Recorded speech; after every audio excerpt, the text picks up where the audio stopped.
Amin, saudara. Nah, saya mengajak Anda untuk kita belajar sama-sama apa sih revival itu.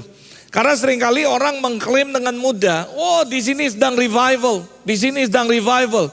Nah, untuk itu saudara kita nggak usah menghakimi apapun, tapi saya mengajak Anda untuk kita belajar beberapa poin penting. Yang pertama saya akan mengajak Anda untuk kita bicara, belajar mengenai what is definition daripada revival. Karena saya percaya apapun yang kita kerjakan tanpa pengertian yang benar, maka kita nggak akan maksimal, saudara. Kalau kita cuma ngomong revival, lalu ditanya, kamu ngerti gak revival? Lalu mereka bilang, gak tahu, pokoknya Pastor Obaja bilang revival, ya kita percaya aja. Kita bangkit berdiri, revival. Nah, tapi pertanyaannya adalah, did you know what is definition daripada revival? Saya berdoa supaya gereja tidak menjadi lata, tapi gereja benar-benar mengerti apa yang mereka lakukan. Lalu apa yang harus mereka persiapan supaya benar-benar revival is not just a term atau keren-kerenan, tapi saya berdoa benar-benar akan terjadi revival yang dahsyat di tempat ini. Ada amin, saudara. Tentu banyak sekali pengertian demi pengertian, tapi saya mengajak Anda untuk kita mengerti beberapa hal. Sebenarnya kalau Anda mempelajari kata revival, saya menemukan dalam dictionary, Cambridge Dictionary dikatakan adalah the process of becoming more active and popular again. Bukan berarti kita mau jadi populer. Saya percaya the calling of the church is not to become popular. Amin, saudara. But the calling of the church must become like him, to become like Jesus. Tapi saya percaya sekali ketika gereja mengalami revival, gereja akan populer, saudara. Bukan berarti kita mencari popularitas, tapi percayalah ketika ada revival, ada api Tuhan, ada lawatan Tuhan. Saya percaya dari bangsa-bangsa seperti Yesaya 60 akan terjadi. Orang akan datang semua ke tempat ini, saudara. Saya percaya nubuatan dalam Zakaria 8 ayat 23 harus terjadi, saudara. Bahwa orang yang gak kenal Tuhan, dari berbagai bangsa, dari berbagai bahasa akan memegang jubah saudara dan berkata, I will come to Solo because I hear God is in here. Ada amin, saudara. That is revival. Sehingga benar-benar kita menjadi more efektif, aktif kembali dan juga more populer, saudara. Nah, ini adalah proses menjadikan kita lebih aktif lagi dan lebih populer kembali. Saya nggak pungkiri bahwa Anda memiliki sebuah prestisius, memiliki sebuah nilai yang baiklah di kota Solo. Siapa sih yang nggak kenal kalau orang bilang, wah GBI keluarga Allah. Tapi masalahnya cuma satu, hati-hati, saudara. Ketika orang banyak kenal tentang saudara, saya berdoa supaya benar-benar dalam momen ini, di mana Pastor Sarah berdoa benar-benar untuk sebuah kebangkitan, revival. Saya berdoa supaya Tuhan lakukan kembali apa yang dulu dia pernah lakukan, bahkan lebih dahsyat dari apa yang dia pernah lakukan di tempat ini, saudara. Ada amin, saudara. More aktif, katakan more aktif. Saya berdoa supaya gereja ini akan lebih aktif lagi dan lebih dikenal orang. Sehingga semua orang akan datang ke tempat ini, saudara. Kalau saudara perhatikan, itu juga bicara tentang mengenai sesuatu yang sudah lama, long time, dan sebagainya, saudara. Dan suatu pertunjukan dalam permainan yang belum pernah dilihat dalam waktu yang lama. Dan menjadi sebuah ketertarikan dalam keagamaan lebih dari sebelumnya. Ada sebuah daya tarik yang sampai orang ngomong, yuk kita ke Solo, yuk kita datang ke sini. Karena ada sesuatu daya tarik yang gak bisa di-create secara manusia, kecuali oleh sesuatu yang ilahi datang dalam kehidupan kita. Sebenarnya kalau kita bicara mengenai yang namanya revival, saudara, kita gak akan menemukan sih sebenarnya kata revival. Tapi lebih ada awakening dan sebagainya. Tapi saudara, kalau saya mempelajari bahwa kata revival secara implisit tidak ditemukan dalam perjanjian baru. Bahkan Paulus atau tokoh Alkitab lain tidak pernah memberikan dorongan untuk berdoa buat revival. Tetapi saudara, karena kata ini memang disebut, dilambangkan dalam sejarah gereja, saudara, bukan dari asal-usul gereja Alkitab itu sendiri, tetapi secara implisit, saudara, dilihat dari pengertian revival yang berasal dari kata river. Saudara, kata ini bisa memiliki kesamaan pada arti yang artinya to life again, saudara. Jadi saya percaya ketika kita bicara tentang revival, artinya kita mengalami hidup kembali di dalam Tuhan. Saya mau nanya, jadikan ini perenungan dalam kehidupan saudara. Kapan terakhir kali kamu mengalami Tuhan secara pribadi, sampai kamu mungkin bisa berjam-jam nangis mengalami hadirat Allah? Kapan terakhir itu kamu mengalami, saudara?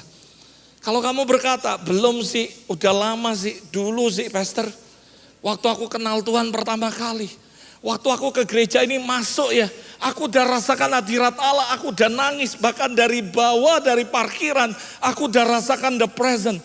Aku udah rasakan the glory. Aku sudah rasanya mau nangis di lawat Tuhan.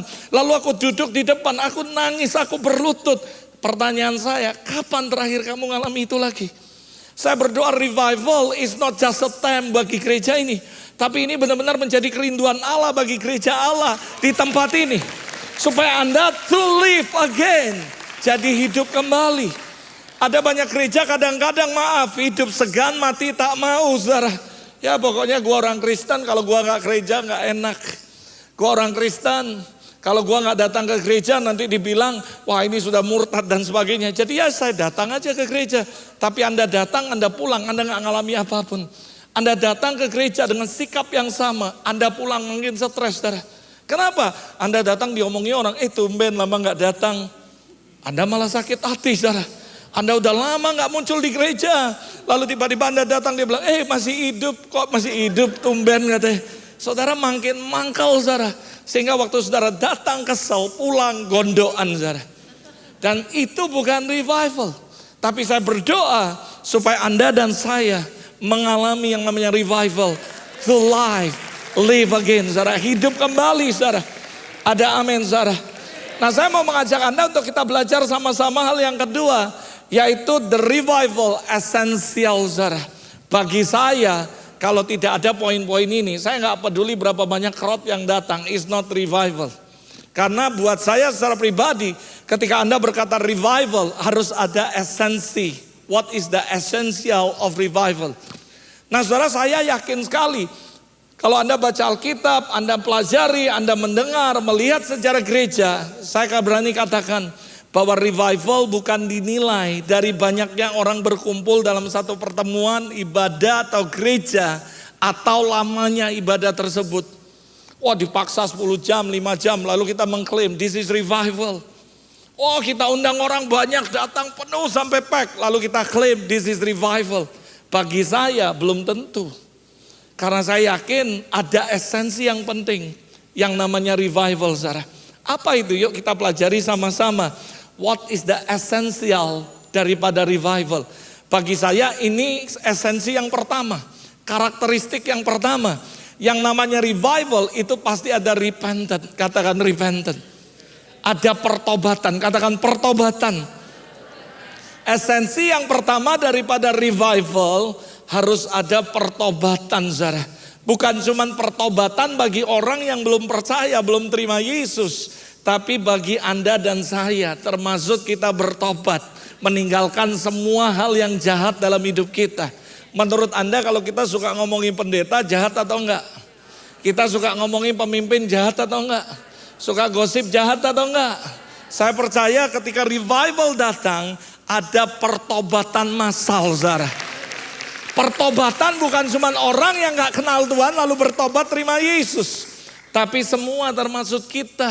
Bahkan termasuk hamba-hamba Tuhan. Kita langsung tiba-tiba mengalami sebuah pertobatan kembali. Dan kita bertobat, saudara. Bahkan salah satunya kita bertobat karena kita meninggalkan kasih yang semula.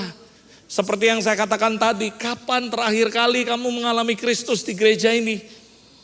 Saya yakin pasti Anda punya pengalaman khusus di gereja. Di mana mungkin waktu Anda dengar khotbah, tiba-tiba Anda mengalami sebuah panggilan khusus, Anda mengalami jamahan yang khusus. Tapi masalahnya sayangnya saudara, momen-momen itu enggak berlangsung setiap kali pertemuan ibadah. Cuman kadang-kadang. Harusnya itu terjadi setiap kali kita ada dalam ibadah. Kita mengalami perjumpaan dengan Tuhan, saudara. 2 Tawarik 7 ayat 14 jelas sekali berkata, saudara. Dan umatku yang atasnya namaku disebut merendahkan diri, berdoa, mencari wajahku, lalu berbalik dari jalan-jalan yang jahat, itu bertobat, maka saya percaya Tuhan akan memulihkan kita, saudara. Ada amin, saudara. Sebelum saya lanjutkan, saya mau memanggil salah satu anak rohani saya, namanya Johan. Sudah ikut saya 22 tahun. Dia ini revivalist. Dia adalah pengkhotbah jalanan, dia pengkhotbah sekolah. Waktu dia masih SMP, kita bicara tentang revival dan sebagainya. Dia datang ke sekolah, dia khotbah di kelas, satu kelas dilawat Tuhan. Dan saya kirim dia ke Singapura, ke gereja orang, saudara, teman saya. 1 tahun dia bawa begitu banyak orang, bahkan biksu, orang-orang mereka ngalami pertobatan. Dan saya yakin, saudara, dimulai dari diri kita ngalami pertobatan. Dan kita akan membawa itu kepada orang lain. Ada amin, saudara. Nanti saya akan lanjutin, saudara. Saya suruh dia kesaksian dulu, saudara.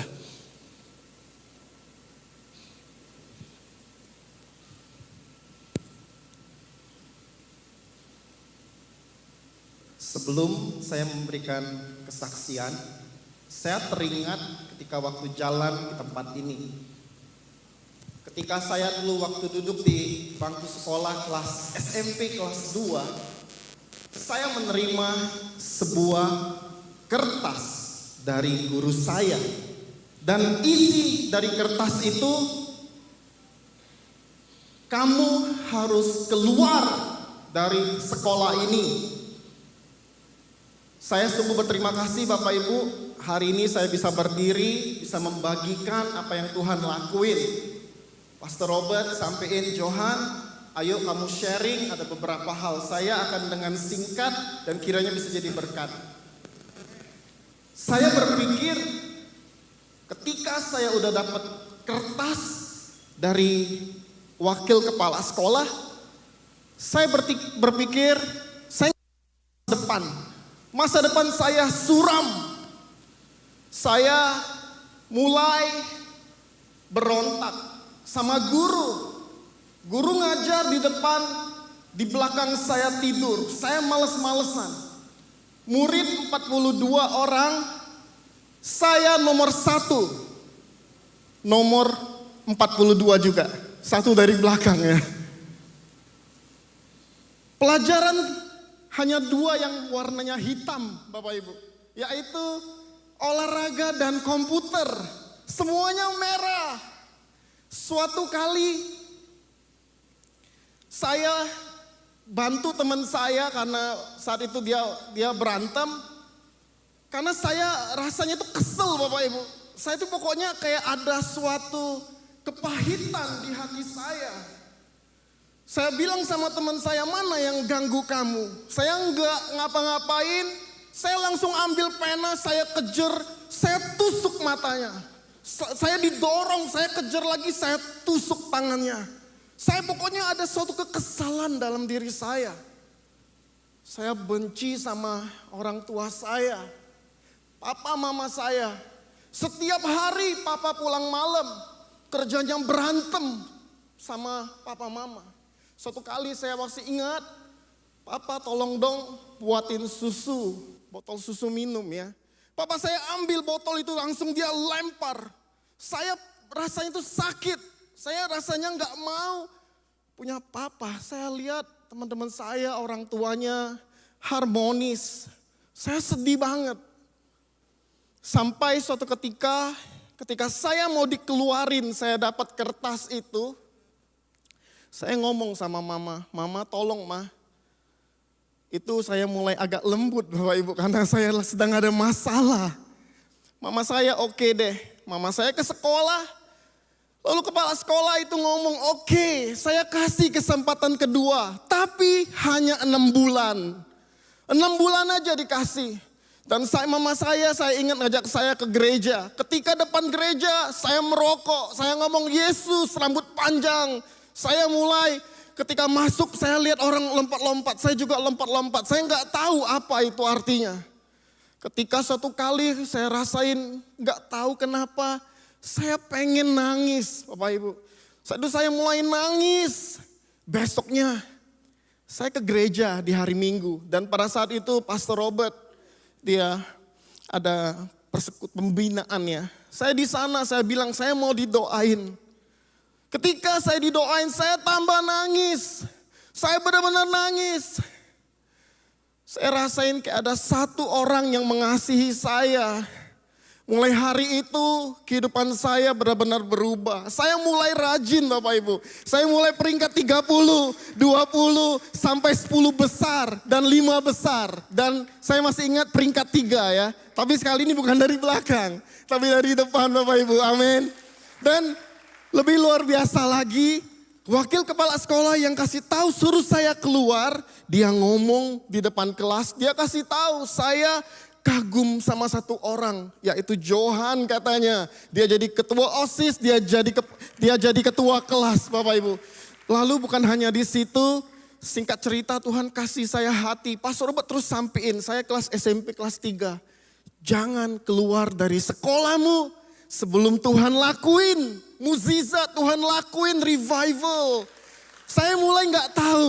Dimulai dari doa, jam 1 siang masuk sekolah, jam 11 sama-sama teman-teman kita nangis, Tuhan. Semuanya air mata juga dari hidungnya semua keluar Bapak Ibu. Benar-benar nangis. Singkat cerita, saat itu di hari Jumat, beberapa ada yang misa. Teman saya panggil, Johan tolong doain saya, 3 orang. Oke, saya doain, Tuhan jamah, tiba-tiba dia nangis. Oh gitu, teriak, saya kaget. Wah kenapa kok nangis gitu. Lalu pelajaran ganti, guru masuk. Ketika guru masuk dia kaget, kenapa orang-orang nangis. Saya ngomong, Pak, saya nggak tahu. Cuman Bapak tahu dulu kehidupan saya bagaimana. Lalu Bapak itu ngomong, oke deh, 2 jam ini saya kasih kamu mau ngapain bebas. Dan satu kelas itu dilawat Tuhan, mereka benar-benar dijamah Tuhan Bapak Ibu. Saya benar-benar kagum sama Tuhan Yesus, amin. Yang kedua dari kesaksian saya merasa happy banget. Ketika tadi di kafe dengan pastor dan pastor Obaja, saya senang banget kata-katanya seperti ini. Christ offer forgiveness for everyone. Tuhan itu memberi pengampunan kepada saya, kepada semua orang, amin. Saya nggak tahu apa yang Bapak Ibu sedang hadapi maupun teman-teman. Mungkin kau ngerasa engkau kurang kasih sayang. Mungkin kau merasa engkau nggak ada masa depan. Tapi saya mau kasih tahu, Tuhan kita dia Tuhan yang hebat. Dia Tuhan yang sanggup mengubah kehidupan orang. Amin. Saya nggak nyangka, saya yang benci banget sama guru saya. Ketika saya ngelawan, guru saya ambil mistar, dia tempeleng saya. Telinga saya berdarah. Saya benar-benar benci sama guru. Tapi tahu Bapak Ibu, yang lebih luar biasa, saat ini saya adalah seorang guru. Tuhan luar biasa. Dan saya mempunyai usaha pendidikan. Saat ini kita, ya puji nama Tuhan, kita ada kurang lebih 500 anak murid. Dan kita ada 3 cabang. Dan kurang lebih ada 40 karyawan Bapak Ibu. Johan yang dulu gak ada apa-apa, Tuhan bisa ubahin. Bapak Ibu, ketika saya pergi kuliah dan kerja di Singapura, saya bertemu dengan banyak teman-teman. Saya nggak bisa cerita banyak. Kurang lebih kita jangkau 50 orang dari berbagai negara. 1 orang dari Nepal teman saya. Ketika kita sedang belajar, saya lihat dia. Kenapa dia selalu menangis? Dia nangis, orang-orang pergi break time, istirahat. Dia tetap di sana menangis. Saya mulai bangun hubungan sama dia. Bapak Ibu tahu apa yang terjadi? Dia diutus sama pamannya dari Nepal untuk menjadi seorang monk, untuk menjadi seorang biksu. Tapi apa yang terjadi pada waktu malam, teman saya ini dia mengalami suatu sexual harassment. Dia disodomi sama pamannya sendiri Bapak Ibu. Dia nangis setiap hari padahal dia ada istri dan anak di Nepal. Lalu saya punya hati, ayo kamu keluar. Tinggal sama saya. Waktu saya ngomong untuk tinggal, saya minta izin sama saya punya tuan rumah. Boleh Johan, tetapi kamu harus tinggal di living room. Sebenarnya rasanya susah Bapak Ibu. Kenapa saya ada di kamar dan saya harus tinggal di living room? Singkat cerita, Di situ dia ngalamin Tuhan, dia nangis, dia terima Tuhan Yesus. Dan saat ini saya sudah 2 kali juga diutus sama pastor ke tempat dia. Saat ini teman saya itu dia menjadi anak Tuhan, dia menjadi pendeta Bapak Ibu. Dia jangkau banyak orang di sana. Saya percaya Tuhan Yesus Christ for everyone. Amin. Thank you, God bless you. Dan saudara, saya waktu pertama kali ketemu Johan, dia ini orang brengsek banget saudara. Nakal sekali saudara. Biang kerok saudara. Tapi saya percaya satu hal saudara. Waktu itu di gereja kami sedang berdoa for revival. Saya yakin sekali the essential of revival pasti ada pertobatan. Ada amin saudara. Dia bertobat, orang-orang Kristen yang di dalam yang gak benar, yang munafik, yang pakai topeng, yang kalau hari Minggu kudus, holy, lalu hari Senin sampai Jumat kudus, saudara. Yang katanya Roh Kudus dan sebagainya, saudara. Mereka cuman suci waktu ada di gereja. Nah, revival datang, orang-orang ini harus mengalami perubahan, harus mengalami pertobatan. Lalu saya utus dia ke Singapura sekolah. Setelah sekolah saya lihat, saya setiap kali pelayanan di sana saya kunjungi sama-sama, doing conference sama-sama, speak in conference sama-sama. Lalu habis itu saya lihat menangi begitu banyak jiwa dari luar negeri, dari beberapa negara. Sampai terakhir akhirnya dia menangkan seorang Buddhis, seorang Amang Zara. Lalu akhirnya bukan cuma bertobat, kita lalu utus dia untuk pergi ke Nepal mensupport gerejanya. Sekarang orang itu saudara dengar baik-baik jadi pendeta saudara. Berapa banyak saudara yang percaya revival bukan cuma ngumpul dalam jumlah yang banyak. Itu konser saudara. Saya senang sih kalau gereja punya crowd yang banyak. Praise the Lord kalau kita bisa menyembah Tuhan dalam jumlah yang banyak. Dalam waktu yang lama yang gak dibatasi. Tapi kalau tidak ada pertobatan di dalamnya. Baik orang-orang yang lama untuk bertobat. Jadi hidup baru benar-benar alive again. Atau orang-orang yang gak kenal Tuhan. Lalu memberikan dirinya kepada Tuhan. Is not revival. Itu cuman celebration. Itu cuman seremoni bagi saya. Itu cuman saudara senang-senang saudara. Anda boleh setuju boleh enggak. Tapi ini pandangan saya. Revival yang pertama harus ada pertobatan di dalamnya. Ada amin saudara. Yang kedua saudara, revival esensinya saya yakin ada the presence of God. Katakan the present. Pasti ada glory, ada manifestasi daripada kemuliaan Allah. Saya yakin sekali kalau kita berkata, wah crowdnya banyak. Wah jam doanya panjang tapi gak ada Tuhan di situ. It's not revival. Itu cuman kita kumpul doang. Tapi gak ada Tuhan yang nyata. Saya percaya revival orang-orang akan melihat dengan kasat mata. Bahwa our God is alive. Ada amin saudara. Orang harus melihat bukan cuma mengalami secara penglihatan. Tapi mereka melihat bahwa Tuhan nyata di tengah-tengah kita saudara. Saudara 2 Tawarik 5, 13-14. Harusnya menjadi seruan doa kita dalam setiap ibadah. Anda tahu ayat ini ketika para imam mereka menyanyikan pujian bahwa Tuhan baik. Tiba-tiba awan kemuliaan Tuhan turun. Orang gak bisa berdiri. Semuanya tiarap, bow down. Mereka semua nangis, mereka semua dilawat Tuhan. Gak ada satupun yang bisa bertahan because of the present. Pertanyaan saya, apakah dalam setiap ibadah yang kita lakukan ada kemuliaan Allah di situ. Ada hadirat Allah di situ. So kalau kita cuma rame-ramean, but tidak ada presence of God. Dan tidak ada kemuliaan yang dinyatakan, bagi saya is not revival. Saya berdoa supaya ketika Anda bersama-sama menyuarakan revival dimanapun Anda berada. Doa saya setiap kali orang yang datang, mereka mengalami perjumpaan dengan Tuhan. Mereka mengalami kemuliaan Tuhan. Tanggal 28 sampai 30 Oktober 2010 merupakan sebuah momen ketika gereja kami mengalami visitation from God. Tapi sebelumnya preparationnya lama saudara, nanti saya akan ceritakan kesaksiannya.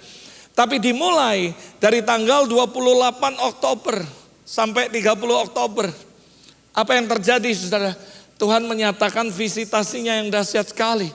I still remember until now, saya gak pernah lupa that moment.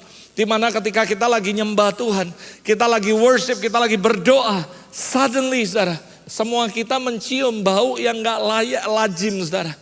Wangi banget semua tempat itu. Dan kita nggak tahu what happened.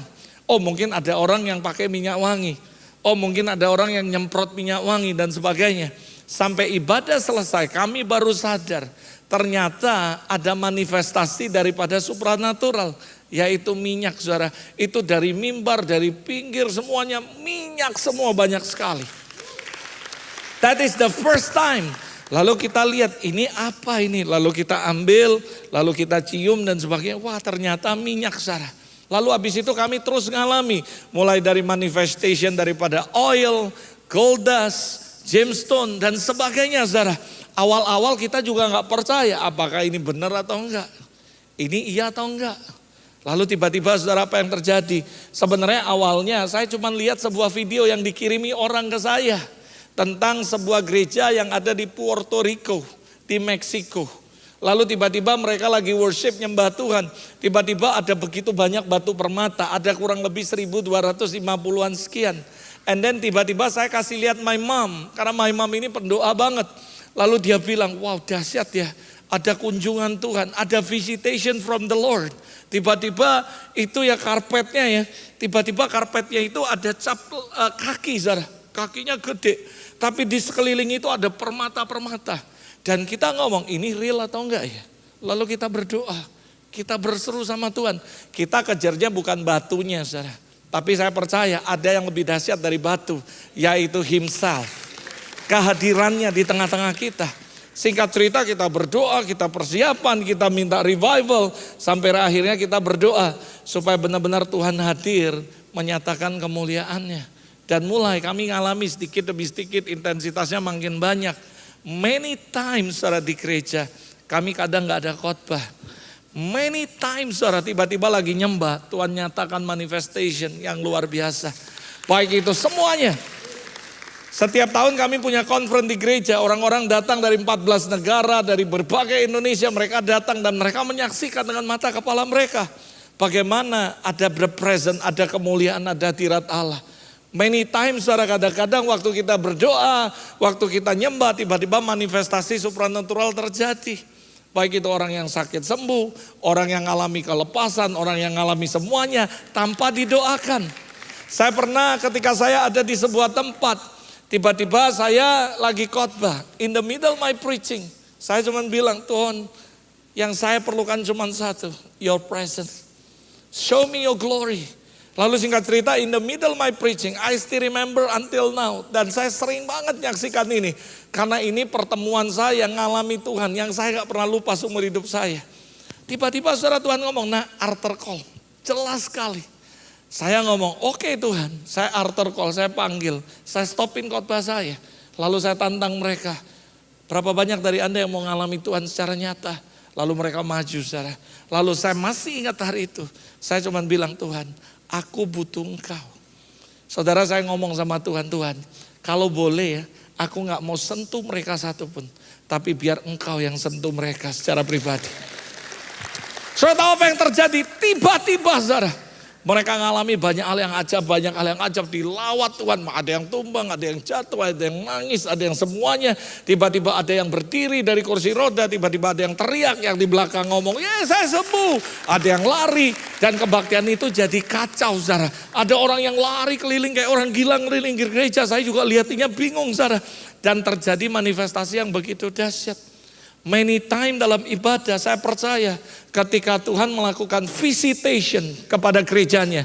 Saya yakin dia akan tontonkan, dia akan pertunjukkan kemuliaannya. Why? Karena I believe Mazmur 73 berkata Allah kita, He is the God of miracle. He is the God of supernatural. Dan saya bersyukur satu hal di ayat itu dikatakan He still demonstrate His awesome power. Dan saya yakin saudara bahwa sampai hari ini Tuhan pasti akan menyatakan, mendemonstrasikan kuasanya di tengah kita. Yang percaya katakan amin. Justru menurut saya Anda harus jauh excited daripada Rasul Paulus, Petrus dan lainnya. Kenapa? Karena firman Tuhan berkata, the glory of this latter house will be greater from the former, saudara. Jadi harusnya menurut saya kita harus jauh lebih excited. Kalau kita pernah dengar bahwa dulu zaman Kisah Rasul terjadi kebangunan rohani. Kalau Anda baca Kisah Rasul pasal 2, Kisah Rasul pasal 3, Kisah Rasul pasal 4, di mana terjadi begitu banyak manifestation daripada supranatural. Dan saya mau kasih tahu, zaman kita, katakan zaman kita akan melihat jauh lebih dahsyat. Bahkan apa yang gak pernah kamu lihat, apa yang gak pernah kamu dengar, it will be happen, saudara. Ketika revival datang ke gereja saudara, ketika visitation datang dalam hidup Anda akan lihat sesuatu yang besar terjadi. Orang gak pernah lihat tiba-tiba dalam ibadah, imam tiba-tiba berdiri, lalu dia kayak tepuk nyamuk gini, saudara. Semua orang bingung, kenapa mamanya Pastor Robert?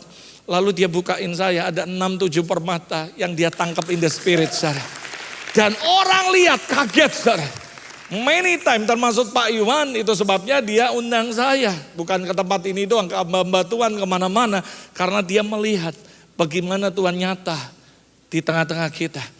Saudara, many time ketika worship, mama saya tiba-tiba tangannya keluar minyak. Kepalanya keluar minyak. Lalu orang-orang didoain, mereka ngalami kesembuhan, ngalami mujizat dan sebagainya. Many times saudara dalam ibadah kita, gedungnya sih ketutup. Tiba-tiba turun hujan di dalam gedung, saudara. Many times sih, banyak sekali mungkin orang bilang, masa sih Pastor Robert, ada gak ayatnya? Ada, saudara. Tuhan ngomong, kalau kamu percaya, kamu akan melakukan lebih besar dari apa yang pernah Yesus lakukan. Dan saudara harus ingat satu, this is the biblicalnya, saudara. Bahwa the glory of this latter house akan jauh lebih dahsyat dari gereja mula-mula. Apa yang terjadi zaman Kisah Rasul, saya katakan akan lebih dahsyat di zaman kita. Itu sebabnya terus cry out and ask the Lord for revival for this church. Dan kamu akan lihat sesuatu yang unik, sesuatu yang gak pernah terjadi, menjadi daya tarik.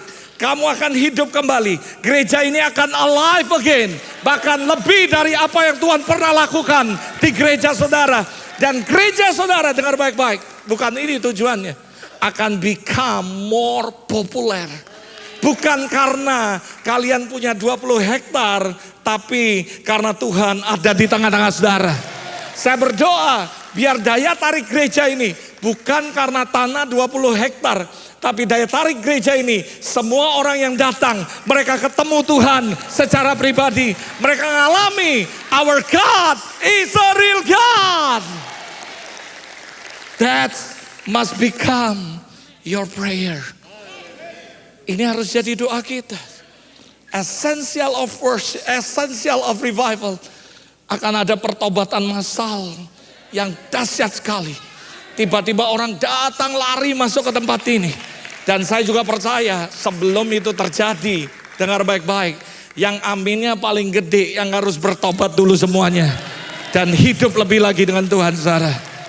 Ada amin, saudara. Apa yang saya pertobatkan? Banyak, saudara. Nanti kita akan bahas satu demi satu. Saya pernah khotbah di Bogor. Tiba-tiba in the middle my preaching Tuhan bilang, nah altar call. Saya altar calli mereka. Tiba-tiba Roh Kudus ngomong jelas sekali. Dia bilang gini, ambil Alkitab. Saya ambil Alkitab, kasih Bapak itu baca. Saya kasih dia baca, saudara. Waktu dia baca, semua orang teriak, semua orang nangis, tepuk tangan. Saya bingung, kenapa? Kok baca Alkitab aja tepuk tangan? Saya tanya WL-nya, what happened? Kenapa kok orang teriak dan nangis waktu dia baca Alkitab?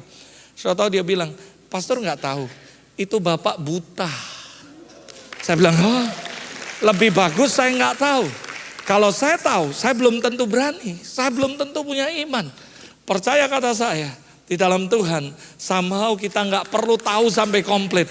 Yang penting kamu percaya sama Tuhan. Kamu akan lihat keajaiban Tuhan. Ada amin, saudara. I have so many testimony yang saya bisa share sama Anda tentang apa yang terjadi. Saya menulis 2 buku dan saya taruh semua pengalaman supranatural. Dan satu hal yang saya very excited, Tuhan bilang, nak, semua pengalaman supranatural bukan terjadi di gereja, tapi tiap hari dalam hidup saudara. Ada amin, saudara. Karena I believe if you walk with God, dengar baik-baik, every single day in your life is a miracle, saudara. If you walk with God, dengar sekali lagi, saudara, every single day in your life must be a miracle, saudara. pasti akan keajaiban Tuhan. Because why? Because He is a God of miracle. Kalau kamu berjalan dengan Allah yang ajaib, saya yakin sepanjang perjalananmu pasti ajaib. Bagaimana mungkin Anda bisa menyaksikan kedahsyatan Tuhan kalau kamu sendiri gak ngalami Tuhan secara nyata? Makanya revival sekali lagi bukan crowd yang banyak. Revival bukan jam doa yang panjang, tapi ada esensi pertobatan. Ada kemuliaan Allah yang nyata di tengah-tengah kita. That is revival. Dalam sebuah conference ada teman saya, ada orang Muslim, dia nggak percaya. Apa itu doa-doa paling dijoroki, paling ini semuanya. Dia maju ke depan, saudara. Dia pasang kuda-kuda, saudara. Pendeta ini teman saya tahu, dia bilang gini, saudara. Dia nggak ngapa-ngapain sih. Dia tahu orang ini udah pasang kuda-kuda. Dia cuman sentuh badannya gini. Dan dia bilang ngomong gini, your God cannot do this. Saudara tahu apa yang terjadi? Orang ini mental 7 meter. Dan semua orang kaget kayak main kungfu. Habis itu dia bangun. Dia bilang, aku mau terima Yesus sebagai Tuhan dan Juru Selamat. Saya nggak tahu what happened. Tapi yang saya tahu cuma satu. Our God is a God of miracle. Our God is a God of supernatural. Dan saya percaya if you walk with God. Sekali lagi saudara. Semua hari-hari yang kamu akan lalui adalah mujizat dan keajaiban saudara. So ayo ask for miracle. Saya berdoa supaya 2 tawarik ini jadi dalam setiap ibadah-ibadah yang Anda lakukan dimanapun saudara. Bukan cuma di gereja. Tapi di rumah. My mom mengalami supernatural manifestation bukan cuma di gereja, di kamarnya. Many time di kamar, tiba-tiba hujan emas, tiba-tiba ini. Kalau saudara ke rumah saya, saudara akan lihat dari ruang tamu, dari meja makan, semuanya tiba-tiba manifestasi terjadi, saudara. Bahkan di ranjang mama saya, tiba-tiba dia tidur, klotak. Saya bilang, kenapa mak? Dia bilang, ambil batu, banyak batu jatuh barusan from the spirit. Lalu tiba-tiba saya lihat, benar mak, ada macam-macam batu. Dan saya bersyukur. Mungkin orang bilang, masa sih, benar gak sih? Saya gak peduli apa kata orang. Saya khotbah di beberapa tempat termasuk negara. Mereka pegang dan mereka berkata, Pastor, you shake my world. Kenapa? Dibawa ke beberapa, ada pabrik diamond ini. Mereka berkata, you shake my world. Aku gak pernah nemuin batu yang clarity-nya kayak gini. Aku gak pernah menemukan batu yang clean-nya model gini. Kenapa saudara? Because our God is a God of miracles saudara. Saya pernah khotbah saudara di Hermon. Waktu in the middle worship di Hermon saudara. Tiba-tiba something happen. Terus tiba-tiba keluar batu saudara, turun saudara. Ada seorang ibu-ibu yang nemuin, Pastor Robert, tadi waktu kita worship ya, saya lihat muka Pastor Robert emas semua. Saya lihat ini. Dan tiba-tiba saya lihat bahwa lah ada batu jatuh katanya. Lalu singkat cerita dia kasih saya. Saya bilang, Bu, dalam hukum roh siapa yang lihat itu milik orang itu. Ambil aja. Beneran nih Pastor. Ya benar saya bilang. Singkat cerita dia pulang, dia orang Batam saudara. Kalau dia dengar streaming ini dia pasti ketawa. Karena dia tahu dan dia ngalami saudara. Saudara apa yang terjadi? Teman saya dari Bandung. Setelah saya selesai khotbah dia bilang, Pastor Robert, karena kemarin ya ada banyak loh heboh. 2 bus ngomong kamu waktu worship ada terjadi manifestasi. Mana batunya saya lihat? Saya liatin fotonya. Orang ini kan pengusaha. Dia bilang ini, mana batunya sekarang? Di Batam ibu itu saya kasih. Kita ke Batam aja kita beli. Kita kasih kayak 200-300 juta. Saya bilang jangan, gak boleh. Kalau kita udah ngasih orang gak boleh diambil. Saudara tahu dia bilang, Pastor, kamu tahu gak harga batu ini berapa? Gak tahu. Dia bilang minimal 1 Ferrari. Saya khotbah di Bandung. Ada homeless duduk di sebelah kanan. Saya bilang Tuhan bisa berkati Anda dengan banyak cara. Lawang waktu Yesus mau bayar pajak aja dia ngomong tangkap ikan. Ikan pertama yang kamu tangkap buka mulutnya ada koin 4 bayar pajak. Berapa banyak orang percaya our God can do anything. Dia bisa buat apa yang gak ada jadi ada. Dia bisa buat apa yang gak mungkin jadi mungkin. Tinggal pertanyaan satu, do you believe it? Kamu percaya gak? Kalau saya yakin our God is a God of miracle. Saya percaya my God can do anything. My God is a God of miracle. Saya yakin. Karena saya percaya, saya ngalami banyak hal. Soalnya saya tahu saya gak semua orang suka. Dia bilang, masa sih ngalami gitu. Ya gak apa-apa. Yang saya bersyukur cuma satu, sampai hari ini kami tetap mengalami. Justru intensitas, kapasitasnya makin besar. Saya khotbah di Jakarta, ada satu gereja, saya nanya, Tuhan mau khotbah apa? Tuhan ngomong, nak kamu khotbah apapun percuma. Karena orang ini teologianya tinggi, tingkat tinggi. Dia semuanya pakai otak, orang-orang di sini semuanya orang pinter kata Tuhan. Lah jadi ngapain gua di sini Tuhan? Kamu demonstrasikan kuasa Tuhan. Kamu yang perlu lakukan cuma satu, buktikan your God is alive. Lalu saya bilang, Lord, aku mesti ngapain nih? Tuhan bilang, ceritakan bagaimana kamu jalan sama aku. Lalu singkat cerita saya ngomong, saya cerita, saya testimoni. Lalu tiba-tiba mereka akhirnya datang altar call. Saudara. Waktu saya doakan untuk pertama kali baru mereka percaya. Saya doain salah satu ibu. Saya doa saudara-saudara apa yang terjadi. Dari kepalanya keluar paku saudara. Beberapa biji. Mungkin orang bilang, wow ngeri ya sampai kayak gitu. Saya khotbah tentang pelayanan malaikat. Orang ngomongin, gak ada itu pelayanan malaikat. Saya bilang, I don't care. Tapi saya ngalami. Lalu singkat cerita, mereka benar-benar baru ngalami. Akhirnya mereka percaya. Waktu kita nyembah, tiba-tiba hujan emas di gedung itu. Dan baru mereka melongo, saudara. Baru mereka percaya. Saya bilang gini, dengar ya. Ketika kemuliaan Tuhan turun di tengah-tengah kita. Kita gak pernah bisa tahu apa yang terjadi. Yang saya tahu cuma satu. Our God is alive. Our God is a God of miracle. Lalu baru dia ngerti. Lalu akhirnya dia ngalami semuanya. Lalu mama saya ini baik saudara. Waktu kami khotbah di situ. Saya lagi khotbah. Tiba-tiba my mom ngomong. Di kakimu ada batu 7. Lalu tiba-tiba my mom berdiri. Dan dia langsung ambil. Dia ambil saudara. Lalu baru hari itu mereka kebuka matanya. Ternyata benar ya gawargat. Orang tanya, mana Alkitabiahnya? Loh, Yerusalem baru tuh isinya batu-batu itu semua saudara. Dan kami punya semua warnanya saudara. Sampai hari ini my mom diberkati Tuhan luar biasa. Sampai bisa beli ruko di Sudirman apa semuanya. Salah satunya karena batu. Lalu orang bilang, masa sih kalau kamu gak percaya gak apa-apa. Wong gak rugi buat kita. Dan kita juga gak ngaruh. Apapun iman kita juga gak ngaruh hanya karena ketidakpercayaan kamu. Yang saya tahu cuma satu, hidup saya ditentukan bukan dari bacot kamu. Tapi hidup saya ditentukan dari apa yang Tuhan ngomong atas hidup saya. Somehow saya ngomong lebih baik tutup kuping. Yang membangun saya dengar, yang gak membangun I don't care.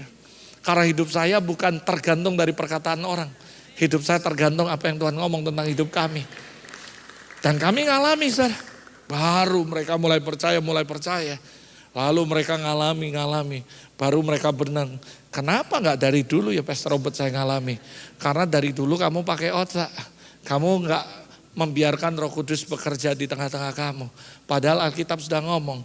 Tuhan akan buat jauh dari apa yang Anda pikirkan. Dan jauh dari apa yang Anda doakan. Karena kita gak bisa batasi Tuhan. Yang saya tahu cuma satu saudara. Yang saya yakini. Yang saya percayai bahwa Tuhan ketika menyatakan kemuliaannya, ketika revival terjadi, saya percaya ini yang harus ada. Ini yang harus terjadi. Esensi yang kedua, ketika revival terjadi, harus ada kemuliaan yang dinyatakan. Ada the present. That is the essential of revival. Yang ketiga saudara, apa sih esensial daripada itu? Sebelumnya saya mengajak Anda satu lagi, saya lupa saudara. Ini ada gambar saudara. Gambarnya seperti ini. Nah saudara ini kegambaran daripada orang Kristen kata Tuhan. Banyak orang Kristen tuh senangnya snorkeling. Snorkeling lihat, oh bagus ya. Oh ternyata hadirat Allah tuh gini loh. Oh zaman Roh Kudus gini. Tapi mereka gak serius untuk masuk lebih dalam. Saudara ingat waktu Yesaya. Yeskiel 47. Apa yang Tuhan ngomong? Roh Tuhan ngomong apa? Ukur. Dari sampai mana? Orang tuh banyak, udahlah aku udah lihat kok, wah kita udah ngalami hadirat Allah. Wah kita sudah getar-getar. Saudara saya mau ngomong gini, ini bukan joke ya, sorry dengar baik-baik. Apa beda gereja zaman sekarang dengan gereja zaman Kisah Rasul? Saudara? Dengar ya, saya ngomong ini bercanda, tapi saya renungkan itu. Apa yang saya renungkan? Apa membuat perbedaan? Kalau dulu mereka berdoa, tempatnya goncang, betul gak saudara? Tapi kalau sekarang tempatnya gak goncang, badannya doang yang goncang.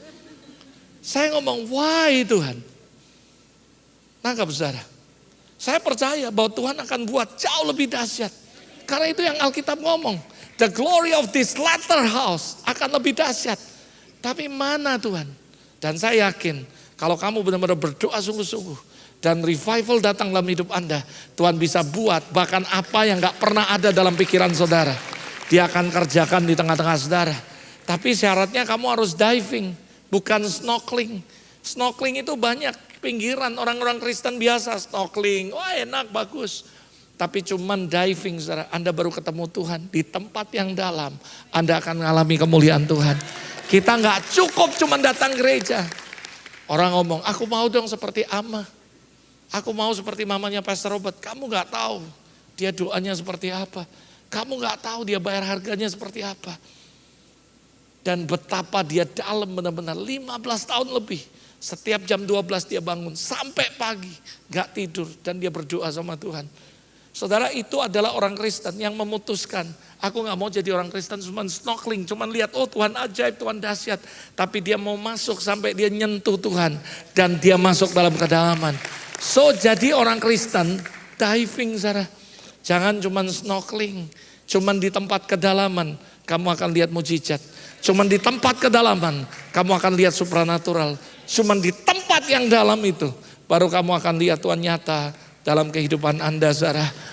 Yang ketiga saudara, what is the essential of worship? Bagi saya, revival. Bagi saya, revival bukan crowd yang besar. Revival bukan jumlah ibadah atau lamanya jam ibadah. Saya percaya revival harus ada unsur yang ketiga.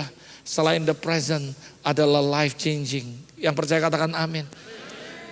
Kalau kita gak ada perubahan, itu cuma jadi monumen. Saudara. Banyak gereja revivalis. Banyak gereja-gereja, oh dulu di tahun ini ada revival, di tahun ini ada revival, di tahun ini ada revival. Akhirnya bukan cuma jadi momentum, tapi jadi monumen. Saudara. Saya yakin kegerakan gak pernah jadi monumen. Karena saya percaya itu yang Tuhan ajarkan, yang saya tulis di buku. Ada 3 tahapan penting dalam living in glory. Yang pertama belajar how to receive the glory kata Tuhan. Yang kedua kamu harus belajar setelah kamu mengalami kemuliaan Tuhan, hadirat Allah, the present, the glory. Kamu harus belajar how to maintain. Sehingga kemanapun aku bergerak kamu ada di situ, bukan ketinggalan. Dan kemanapun kamu bergerak, my glory always with you. Ada amin Sarah. Maintainnya gak gampang, butuh harga yang harus dibayar. Lalu setelah itu Tuhan bilang, nah yang ketiga prosesnya, make increase that glory. Sehingga Kristus harus semakin besar, kita semakin kecil. Buat intensitas kemuliaan itu makin lama makin besar. Saya bersyukur the glory yang pertama terjadi dalam kehidupan kami, visitation di gereja kami. Dimulai dari 28 Oktober sampai 30 Oktober. Sampai hari ini saudara, lebih dari 10 tahun lebih dikit saudara. Sampai hari ini saya bersyukur the glory tidak hilang. Tapi justru intensitas kapasitasnya semakin hari semakin besar saudara. Dan itu sebabnya saya mengajak Anda untuk percaya bahwa life changing harus terjadi. Ada perubahan hidup. Mengarah kepada Kristus, mengarah kepada kesempurnaan Kristus. Sorry ya, saya gak percaya kalau ada orang yang ngomong, wah gereja kami revival, gereja kami ngalami hadirat Allah. Tapi maaf ya, suka ngomongi orang, jelek-jeleki orang lain, hidup masih gak benar, pakai topeng, munafik. Saya kasih tahu ya, sekalipun Anda berkata, wah aku nih ngalami sorga loh, aku nih pergi ke sorga, wah naik turun sorga kayak Solo sama Surabaya, Solo-Surabaya. I don't care. Buat saya, kalau kamu berkata bahwa kamu mengalami kemuliaan, kamu mengalami sorga, hidupmu gak berubah. Saya akan tanya satu pertanyaan, RT berapa, RW berapa sorganya saudara? Halo, RT berapa, RW berapa? Saya percaya seorang pelacur ketemu Yesus, hidupnya berubah jadi seorang penginjil. Seorang yang medit, kikir, pelit, setengah mati. Ketemu Yesus, mengalami life changing. Dia ngomong, kalau ada orang yang aku tipu, aku ganti 4 kali lipat. Saya percaya essential of revival adalah life changing. Ada perubahan gaya hidup. Dari hidup yang lama menuju hidup seperti Kristus saudara. That is the real revival.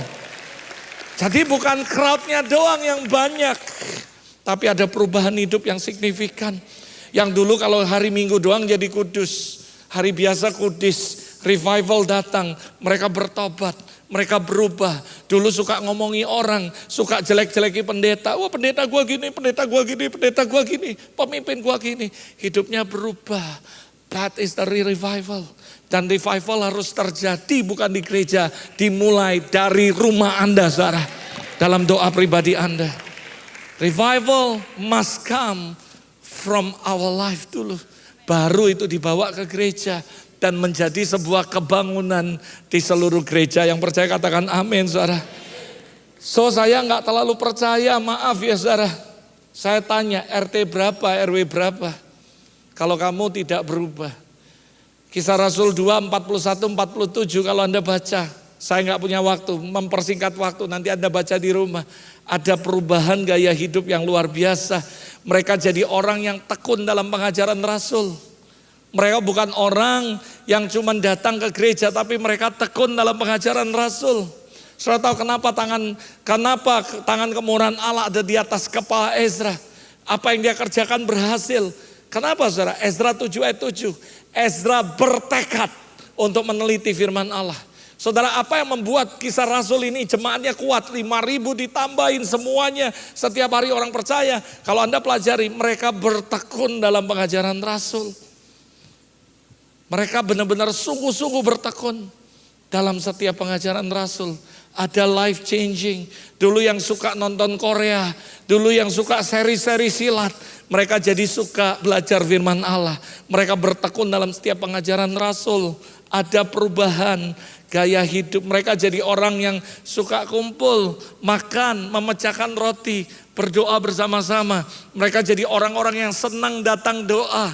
Mereka jadi orang-orang yang tidak pelit tapi generosity. Ada yang nyebar harta, lalu ada yang jual kekayaannya, lalu bagi-bagi untuk orang yang kurang, saudara. Ada life changing ketika revival mengunjungi gereja kita, saudara. Harus ada perubahan. Ada amin, saudara. Lalu saya sekali lewat sekilas, saudara, tentang the story of revival. Saya percaya Anda sebuah tahu ini. Saya cuma kutip ini cuma sekali aja lewat, saudara, untuk mengingatkan saudara the story of revival yang pernah terjadi in the world, saudara. Mungkin saudara juga pasti ngikuti, apalagi pastor Anda. Saya yakin beliau sangat intens untuk mengikuti hal-hal yang ini. 1904 sampai 1905, only 1 tahun, saudara. Revival terjadi. Kenapa? Karena mereka ngalami kemuliaan, tapi mereka nggak ngerti how to maintain that glory. 1 tahun doang revival in Wales. Lalu saudara, apalagi saudara? Saudara, revival di Azusa Street, California. Cuman 3 tahun, saudara. 1906, 1909, saudara. Lalu kalau Anda lihat lagi, ada revival di beberapa tempat, Scotland, saudara. Dari 49 sampai 4 tahun doang, saudara. Tidak ada yang 5 tahun, ini baru 4 tahun paling top, saudara. Lalu Anda lihat lagi ada revival di Asbury, saudara. Kalau saudara pernah dengar beberapa minggu terakhir Asbury, itu sudah pernah terjadi di 1970, saudara. Terjadi, dan ini adalah pengulangannya, saudara. Yang berikutnya Almolonga, Guatemala tahun 1974 pernah juga mengalami revival. Lalu Kiambu, Kenya 1989, saudara. Lalu revival di Uganda 1990. Lalu revival di Brunswick, Pensacola, Florida 1995. Lalu revival in Cali, Colombia 1995. Lalu revival di Island Arctic, Barfin, saudara, tahun 1996, saudara. Lalu yang terakhir, yang paling up to date yang kita dengar nih, sampai nyembah Tuhan di mana-mana, seluruh dunia datang, terjadi di salah satu university di Asbury, di mana mereka dilawat Tuhan dengan revival tahun 2023. Ini yang fresh, yang terbaru, saudara. Saya nggak tahu apa mungkin dari sini pernah ngirim ke situ dalam waktu dekat. Waktu itu banyak orang bangsa-bangsa. Saya telepon teman-teman di Amerika, saya tanya, ada begitu banyak orang datang ke situ menyaksikan bagaimana Tuhan bekerja secara ajaib. Tidak ada pengkhotbah yang super, tidak ada superstar diundang. Hanya orang-orang kampus, beberapa orang yang merindukan Tuhan. Dan pray, ask for revival. Dan tiba-tiba suddenly Tuhan datang, Tuhan buat visitasi di kampus itu. Sampai terjadi, ada pertobatan massal. Ada terjadi the present hadirat Allah. Orang sampai nyembah gak stop, non-stop berapa 24 jam kali berapa hari ke depan, saudara. That is revival. Tiba-tiba bukan cuma the present, ada life changing. Banyak sekali orang datang bertobat dan hidupnya berubah because of revival. Dan saya yakin ini arti revival, saudara. Yang terakhir, bagian yang terakhir yang saya mau share buat Anda. What is the key for revival? Saya yakin saudara, kita udah dengar definitionnya. Kita udah lihat cerita daripada story of revival. Dan saya percaya kalau dulu Tuhan lakukan revival, berapa banyak saudara percaya Tuhan akan lakukan juga sekarang. Bahkan saudara dengar baik-baik, hari-hari ke depan justru Tuhan akan buat yang lebih dahsyat saudara. Tapi saudara harus ingat, ada essential of revival. Revival bukan cuma crowd yang banyak. Revival bukan cuma jam doa yang panjang saudara. Tapi ada life changing, ada the present, ada the glory dinyatakan. Dan ada repentant, ada pertobatan massal. Baik orang Kristen yang gak sungguh-sungguh menjadi sungguh-sungguh. Dan pertobatan orang yang gak kenal Tuhan, mereka kenal Tuhan. Yang terakhir saudara, saya mau nanya, siapa yang mau mengalami revival? Angkat tangan saudara. This is the key for revival. Apa kunci yang pertama saudara? Saya percaya tetap kalau Anda pelajari dimanapun, kunci the revival adalah hati yang haus lapar akan Tuhan. That is the key. Di mana ada kehausan akan Allah, di mana ada kelaparan akan Allah, saya yakin Tuhan akan curahkan rohnya. Masalahnya satu, are you really hungry with God? Are you really hungry? Buktikan saudara. Saya mau nanya sama Anda, tadi kebaktian jam berapa saudara? Jam berapa Anda datang? Sorry ya, saya gak nyindir yang telat nih saudara. Tapi di gereja kami, kebaktiannya jam 9. Jam 6 kita sudah datang. Jam 7 kita sudah datang. Dan apa yang kita doakan Tuhan, kami gak minta apa-apa dalam ibadah ini. Kami gak minta orang hebat datang. Kami cuma minta Engkau hadir dan Engkau datang dalam ibadah kami.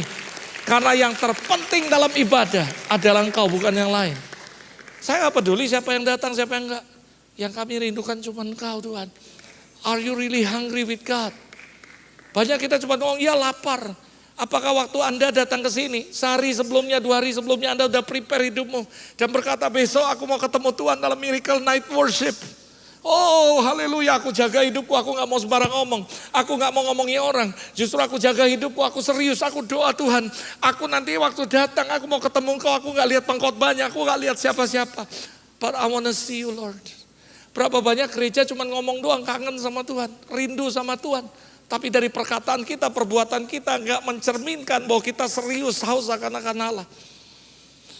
Saya yakin kalau kamu haus akan Allah, kita akan preparation semuanya dengan baik.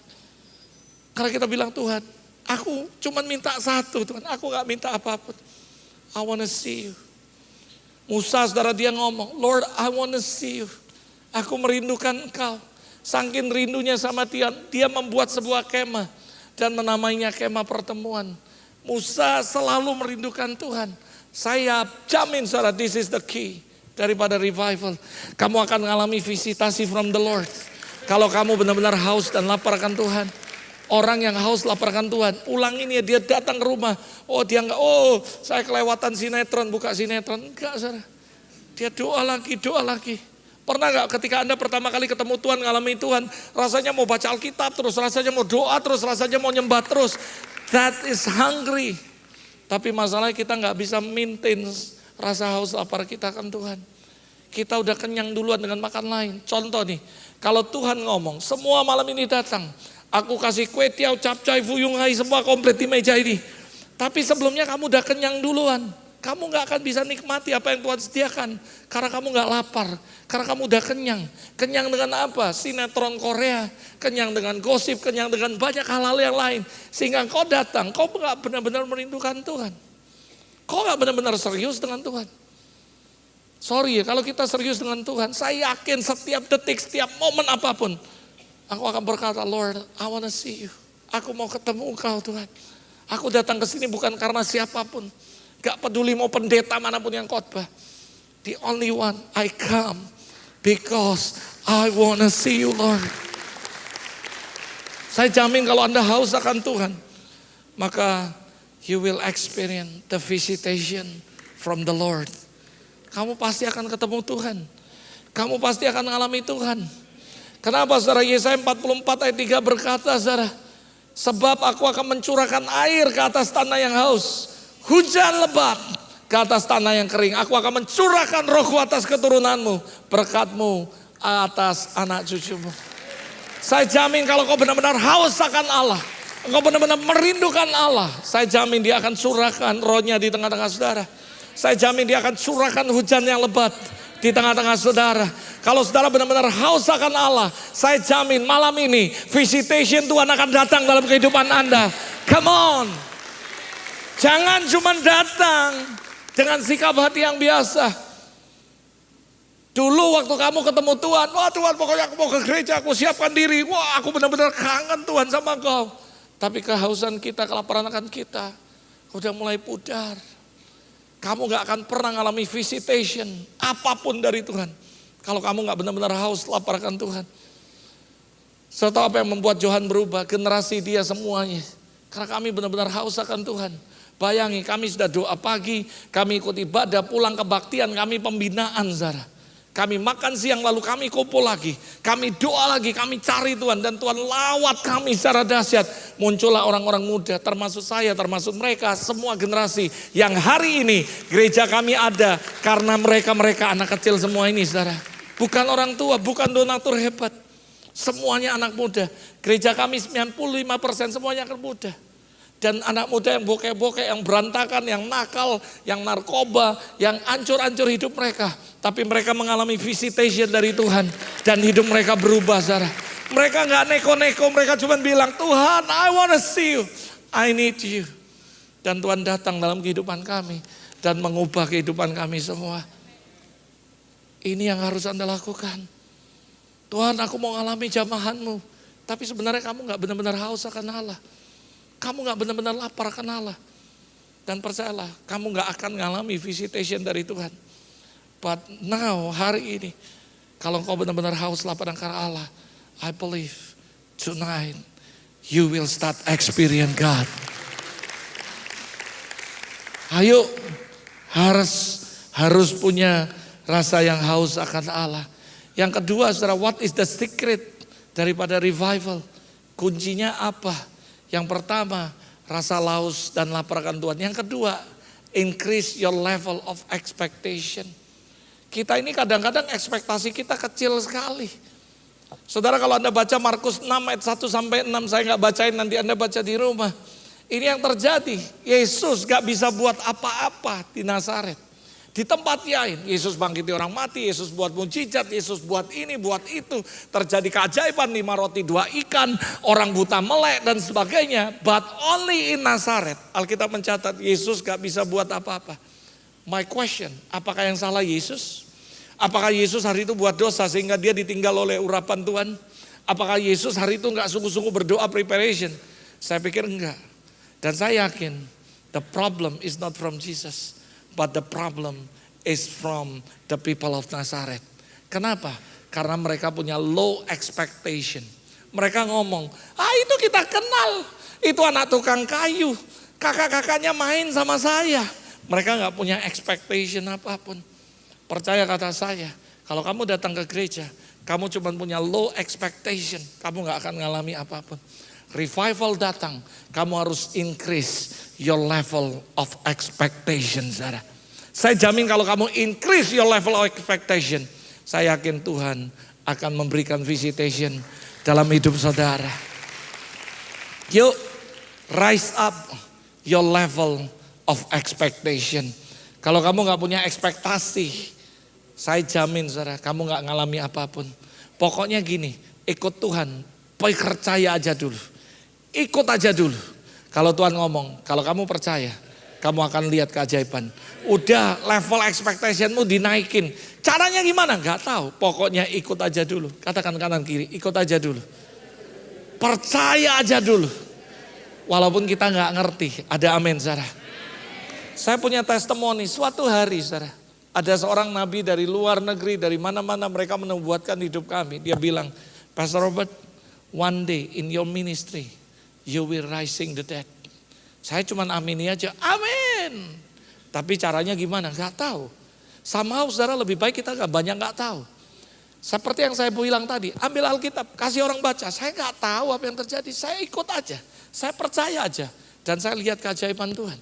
Kadang-kadang ikut Tuhan, kamu nggak mesti sampai tahu secara detail. Pokoknya satu, percaya saja bapakmu nggak pernah merancangkan yang jelek dalam hidupmu.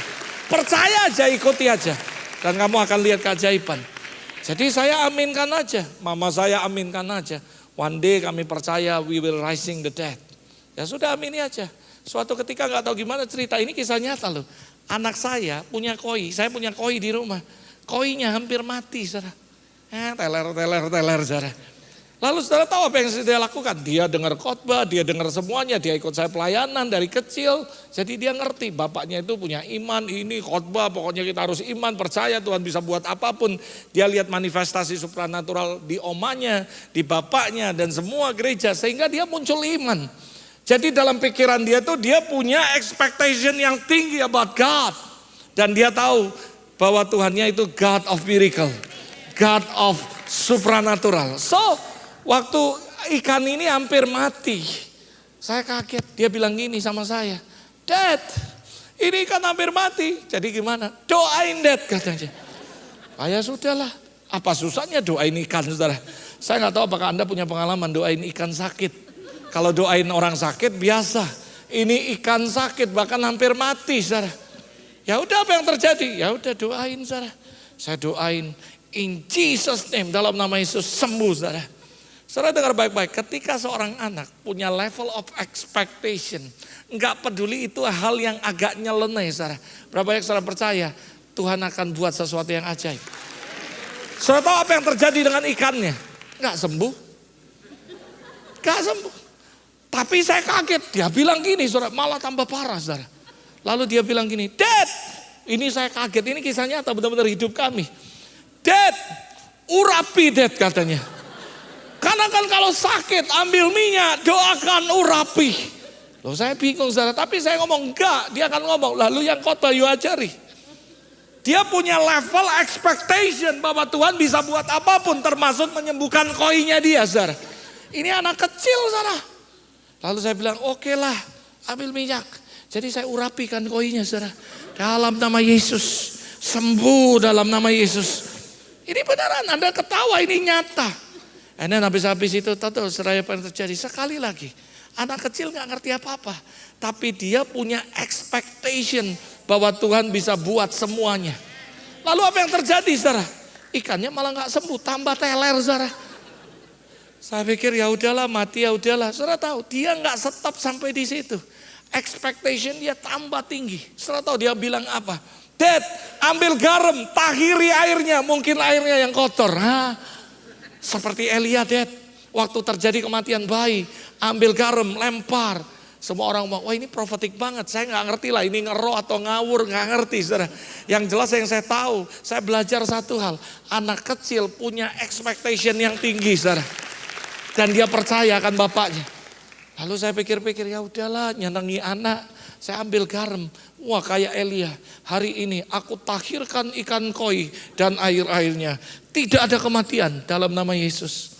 Saudara tahu apa yang terjadi? Enggak mau sembuh. Enggak, masih teler. Dan saya kaget, saya pikir dia stop. Expectation dia makin gila, saudara. Saudara tahu dia bilang apa? Dad, sekarang ambil perjamuan kudus, katanya, saudara. Saya lebih bingung lagi, saudara. Perjamuan kudus. Kalau jemaat tahu, ini pendeta stres, katanya. Tapi itulah anak kecil punya ekspektasi yang tinggi. Lalu saya bilang, oke lah, gak apa-apa. Saya ambil perjamuan kudus, saya tangkap ikannya.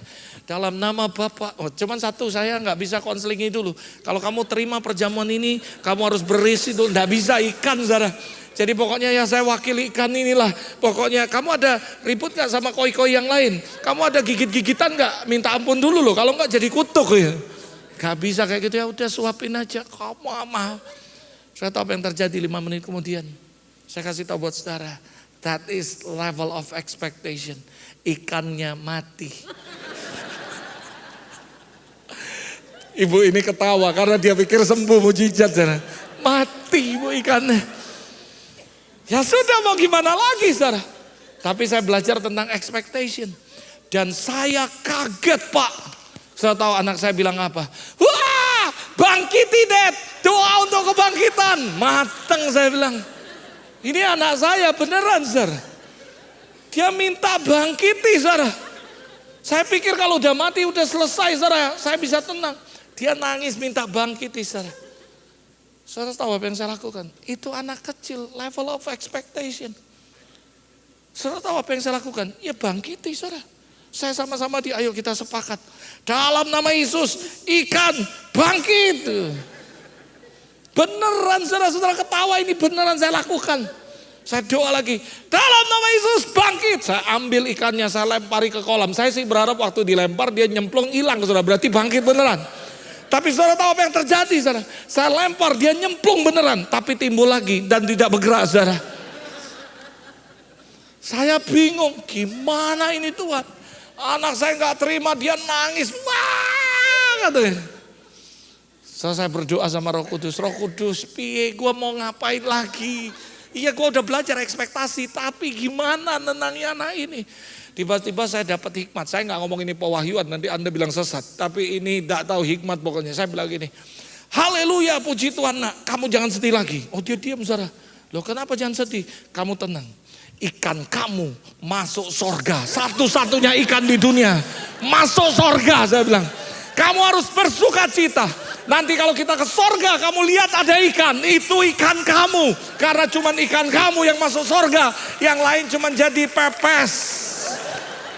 Itu ikan kamu, saya bilang. Wah dia senang Zara, wah dia senang sekali. Yes, saya bilang Roh Kudus please jangan lanjut lagi. Saya kan gak mau kalau dia ngomong, oke deh masuk surga. Kita buat kebaktian penghiburan, mateng saya Zara. Untung dia gak ngomong kebaktian penghiburan Zara. Dan saya bersyukur untuk itu. Saya lega, ya udah selesai cepat-cepat buang Zara. Kalau dia bilang, Dad kebaktian penghiburan ya. Mateng saya, jemaat saya benar-benar bubar. Dan bilang pendeta gua sudah stres saudara. Tapi that is level of expectation. Dia cuma punya ekspektasi Tuhan bisa buat mujizat sekalipun ikan yang sudah mati. Saya cuma bingung. Wow. Makanya Tuhan ngomong kita harus belajar kayak anak-anak. Percaya saja. Berapa yang saudara percaya Allah tidak pernah berdusta dan Allah tidak pernah berubah saudara. He always demonstrate His power. Saya yakin sekali saudara. Habis sudah selesai saudara. Tiba-tiba saudara ada orang yang datang ke gereja kami. Dia sakit leukemia, kanker stadium 4 saudara. Lalu singkat cerita, harusnya dengar baik-baik. Orang ini dinyatakan cuman hidup lalu habis itu mati paling berapa bulan doang. Lalu kami doakan dan sebagainya. Akhirnya singkat cerita, karena waktu saya singkati ceritanya. Dia berangkat ke Malaysia saudara. Di Malaysia. Dia mau diobservasi di situ. Lalu jam 5 pagi sebelum saya masuk ke gereja doa pagi. Saya biasanya masuk ke ruangan doa saya. Tiba-tiba saya dapat telepon. Saya lihat Malaysia. Lalu saya angkat telepon. Kokonya bilang gini. Pastor Robert tolong doa buat Leo. Saya bilang ada apa dengan Leo? Pastor sebenarnya jujur. Dokter ngomong dia sudah meninggal. Ini cuma alat semua. Kalau ini alat dicabut definitely dia akan meninggal. Dan dokter sudah ngomong udah pulanglah.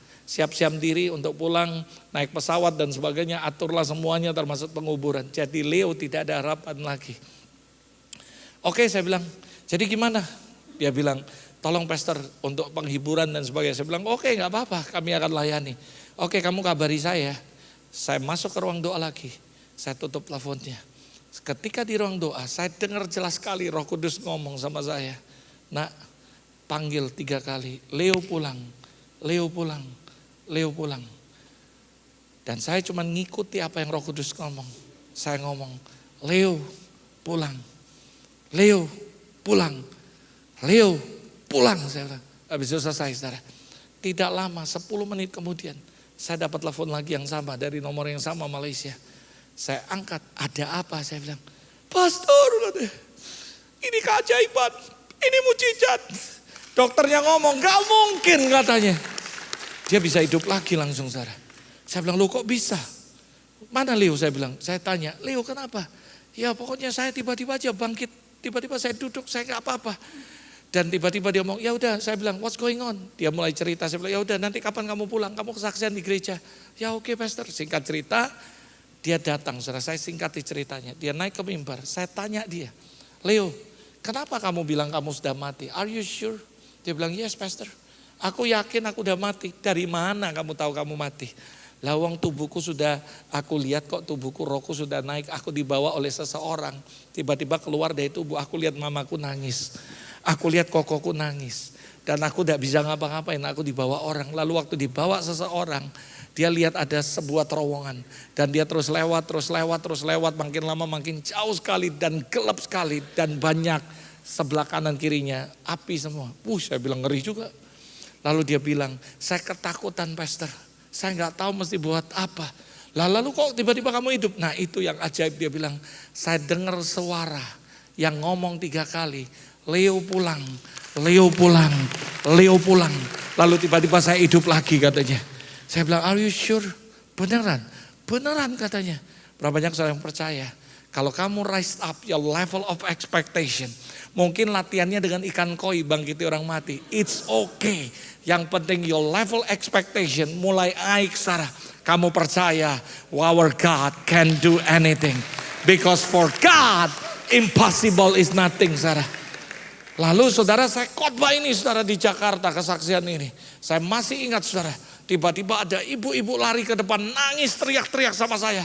Pastor, terima kasih, khotbahnya sangat memberkati. Waktu pastor kesaksian tentang Leo, saya teriak dari belakang, Leo pulang, Leo pulang, Leo pulang. Saya tanya, ada apa bu, Leo bu? Anak ibu Leo sakit. Bukan pastor, Leo itu suami saya. Sudah 3 tahun 3 kali sincia nggak pulang katanya. Saya jadi berdoa supaya Leo pulang. Saya bilang, bu maaf ya, itu bukan Leo bu, itu Bang Toyib. Sudah 3 kali lebaran gak pulang, saya bilang. Saya bilang, tetapi karena imanmu, ya sudah saya sepakat saudara. Dengar kata saya, expectation kita akan membuat revival datang, visitation datang dalam kehidupan saudara. Yang ketiga, saya bisa undang pemain musik untuk datang maju ke depan. Kamu harus willing to pay the price. Saudara percayalah, tidak ada revival yang gratis. Revival bayar dan harganya sangat mahal. Yang setuju katakan amin. Revival gak murahan. Yang murah cuma satu, dengar baik-baik saudara. Yang murah cuma satu, cuma percaya Yesus, terima Tuhan sebagai Tuhan dan Juru Selamat. Percaya di mulut, percaya di hati, kamu selamat, itu gratis. Tapi revival, glory, semua mahal, harganya mahal sekali. Dan kamu harus bayar itu saudara. Saya yakin, no sacrifice, no glory. No sacrifice, no fire saudara. Berapa banyak saudara yang mau mengalami visitasi Tuhan malam hari ini? Berapa banyak saudara yang mau mengalami kemuliaan Tuhan malam ini? Berapa banyak saudara yang mengatakan, Lord, I want to see you. Saudara, bukan cuma level of expectation, bukan cuma haus lapar akan Tuhan, but you must willing to pay the price. Saya gak tahu harganya apa, tapi mahal. Mungkin saudara, maaf saudara, kematian kita. Mungkin harganya adalah doa, tengah malam bangun doa berseru sama Tuhan. Mungkin saudara, kematian daging yang begitu mengerikan. Yang jelas harganya mahal. Bahkan mungkin harganya termasuk hidup kita. Kalau Anda pelajari the story of revival in the world, ada begitu banyak martir-martir yang mati. Darah mereka tercurah. Lalu Tuhan buat kebangunan rohani. Mereka bayar mahar, mereka berdoa, mereka berseru. Di tengah-tengah orang senang-senang mereka nangis, mereka berseru dan mereka berkata, Tuhan, we need your visitation. Berapa banyak saya merindu sekali berdoa. Mulai minggu depan, mungkin saudara ketika saudara berkata tentang revival, jangan datang jam 8. Datang mungkin jam 6, jam 5, jam 4. Mungkin lebih awal 2-3 jam. Lalu Anda berseru, Lord, we want to see revival in this church. We ask you for revival. Saya tahu harganya mahal. Tapi kalau engkau berani bayar ini, trust me saudara. Trust me. Gereja ini akan mengalami visitation dari Allah. Saya jamin saudara, dengar baik-baik. If you are willing to pay the price. Kamu berkata, ini bukan tanggung jawab Pastor Obaja. Ini tanggung jawab kami. Karena kami adalah yang punya rumah ini. Kami keluarga Allah. Bukan cuma brand sebagai logo gereja. Tapi dengar, revival bukan tanggung jawab pendeta saudara saja. Tapi tanggung jawab kita semua. Siapa yang mau minta, Tuhan, aku mau lihat Engkau bekerja di gereja ini. Bahkan lebih dari apa yang pernah terjadi dulu. You must willing to pay the price. Datang lebih awal. Berdoa Tuhan. Aku rindu siapapun malam ini datang, mereka ketemu Tuhan. Mereka ngalami Tuhan. Harus ada orang-orang yang rela mati. Harus ada orang-orang yang rela untuk bayar harga. Harus ada orang-orang yang rela. Mungkin yang lain sedang tidur, tapi dia berdoa tengah malam. Dan dia berkata, Lord, we want to see visitation. We want to see revival in GPI, keluarga Allah. Dan saya yakin kalau Tuhan temukan orang-orang yang willing to pay the price, visitation from the Lord will come to this church. Akan datang di gereja saudara. Masalahnya cuma satu. Are you really willing to pay the price? Mau benar bayar harga? Yang terakhir saya akan tutup secara lompat saudara. Yang terakhir karakteristiknya adalah ready to die for Jesus. Angka di C. Pertanyaan saya, are you ready to die? Saya akan tutup dengan 2 slide terakhir saudara. Yang pertama lihat nih kematian para rasul. Kalau Anda lihat kenapa kok banyak terjadi hal yang dahsyat. Lihat karena ada orang-orang yang berani mati. Sehingga Tuhan membuat revival. Saudara, mereka bukan orang yang murahan. Mereka bayar harga bahkan nyawa mereka. Kamu pelajari the story of revival in the world. Ada orang-orang jadi martir bagi tempat itu. Kamu lihat saudara apa yang terjadi. Kematian para rasul. Matius dibunuh dengan pedang. Sebelumnya disiksa dulu. Petrus meninggal dengan cara dibalik salibnya. Thomas dilempar dalam api. Dihujani tombak. Andreas disiksa, dicambuk, digantung terbalik. Yohanes mati di usia tua. Sebelumnya dihukum mati. Direndam dalam minyak mendidih. Yakobus anak Alfeus dilempar dari atas bumbungan bait Allah. Bartolomeus meninggal dihukum cambuk. Lalu yang terakhir lihat baik-baik. Yakobus anak Zebedius meninggal dengan dipenggal di Yerusalem dan disiksa. Matias dihukum kejam, dirajam lalu dipenggal kepalanya.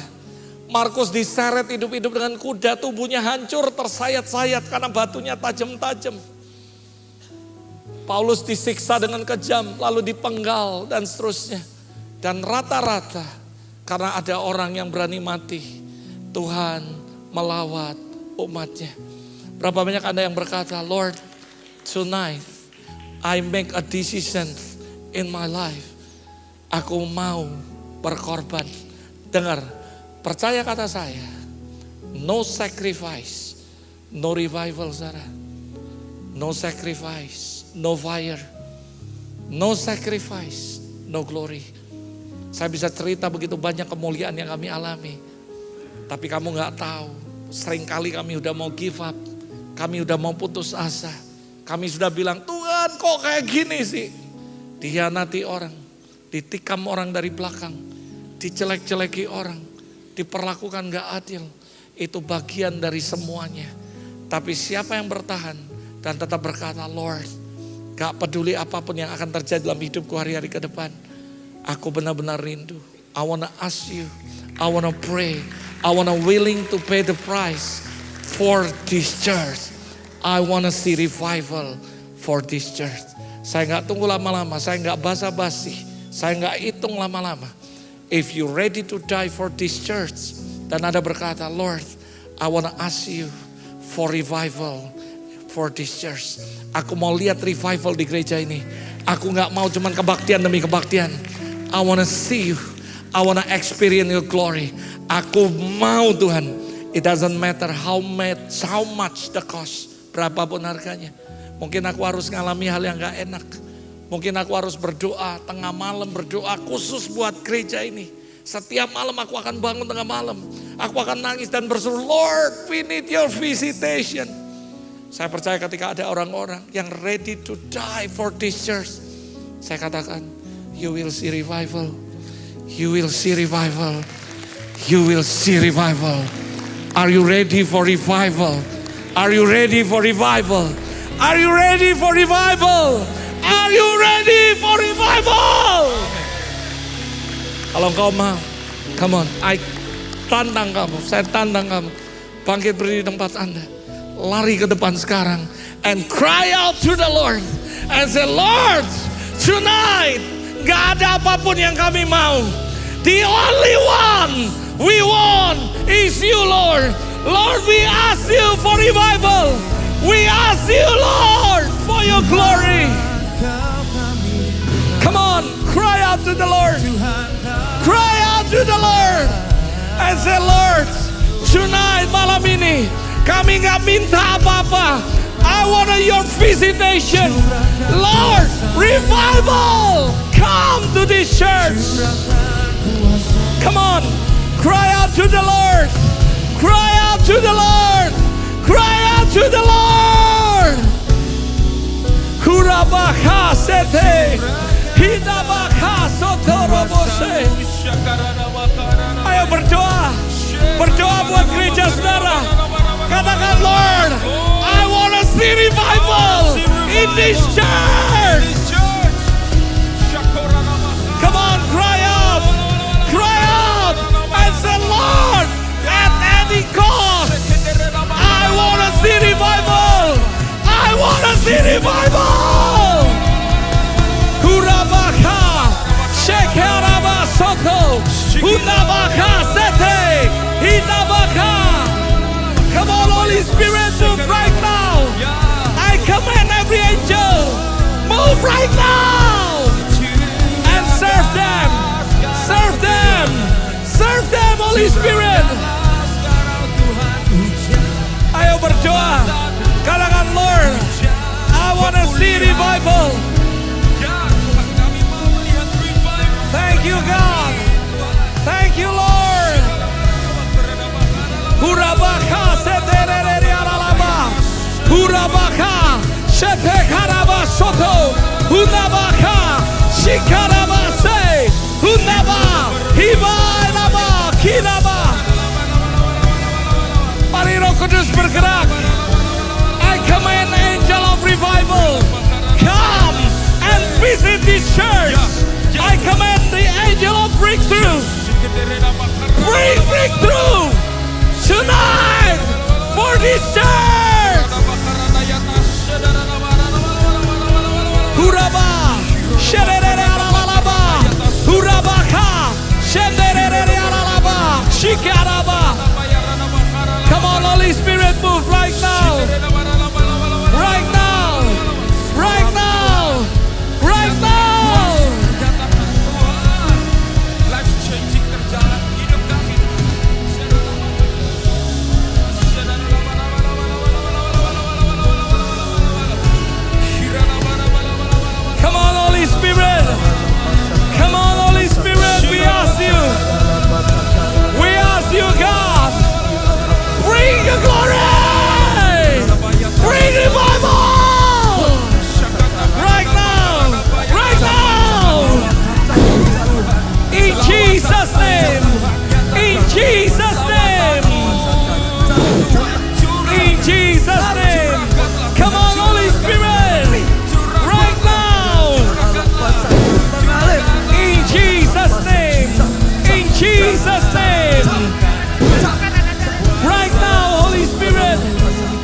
your fire upon your people right now.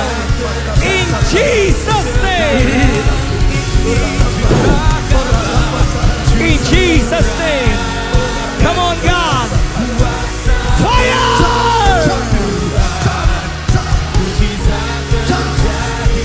Jesus. Right now. In Jesus' name. In Jesus' name. Fresh fire. Fresh fire.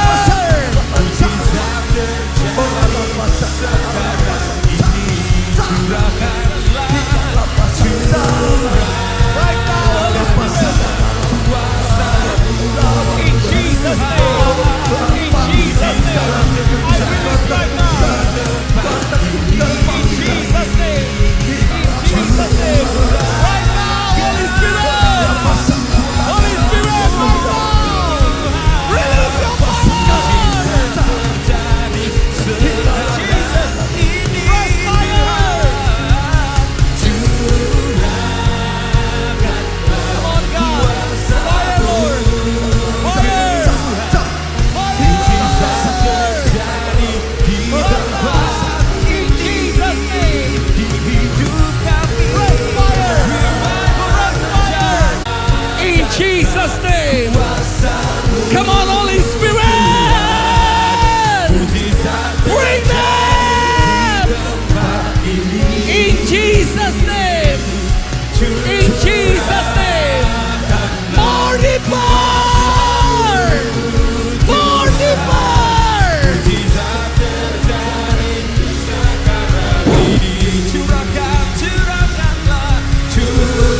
Come on, Holy Spirit. Bring them. More deeper in your presence. Mujizat terjadi di tempat In Jesus' name. In Jesus' name. kuasa Tuhan. Mujizat revival. Come on, Holy Spirit. Bring them to experience God's glory right now. In Jesus' name. In Jesus' name. Come on, Holy Spirit. Bring your people in this place to experience God's glory. To experience you right now. Jesus. We release your glory right now. In Jesus' name. In Jesus' name. In Jesus' name. Mujizat terjadi di tempat ini. In Jesus' name. Right now. In Jesus' name. Come on, Holy Spirit. Come on, Holy Spirit. Come on, Holy Spirit. Mujizat terjadi. More deeper.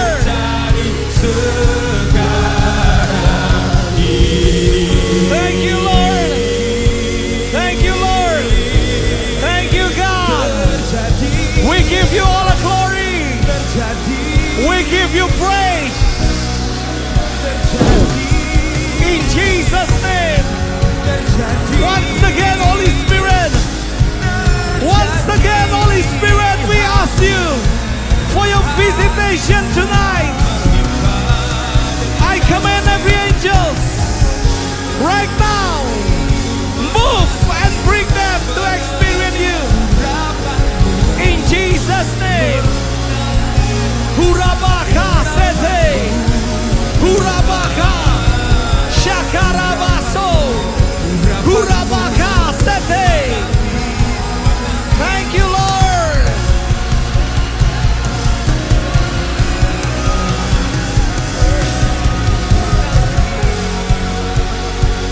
Yang di belakang semua angkat tangan. Aku berdoa yang di bangku sekalipun. Holy Spirit, we ask you for your visitation. Semua orang, hari ini aku berdoa. Bahkan yang ada di tribun. I command the angel of breakthrough. Right now, serve them. Serve them. Serve them! In Jesus' name! In Jesus' name! In Jesus' name! Lord, we ask you for your visitation right now for this church. Start from tonight. We want to see your glory in this church. In Jesus' name. In Jesus' name.